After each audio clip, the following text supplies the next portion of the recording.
मियाँ साहब जो हैं, नवाज शरीफ साहब, वो पहले वोट ऑफ नो कॉन्फिडेंस के कायल नहीं थे, लेकिन जमात में जब डिस्कशन हुई, जाहिर है जमात ने पूरा जो हमारी CEC की मीटिंग हुई थी, बड़ी अच्छी बात है कि पूरा फैसले का इख्तियार उन्होंने नवाज शरीफ साहब को दे दिया, ये जानते बूझते हुए कि वो बहुत एक फ़हम फ़रासत रखने वाले शख्स हैं, आवाम का दर्द रखने वाले शख्स हैं। तो मियाँ साहब पहले इस चीज़ पे कन्विंस नहीं थे, तो बहुत सारी आरात थी पार्टी में, तो सब ने ये बात कही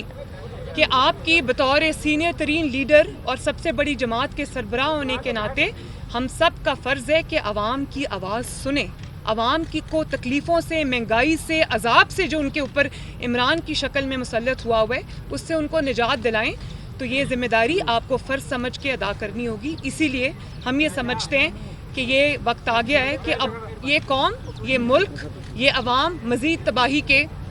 मुतहम्मिल नहीं हो सकते।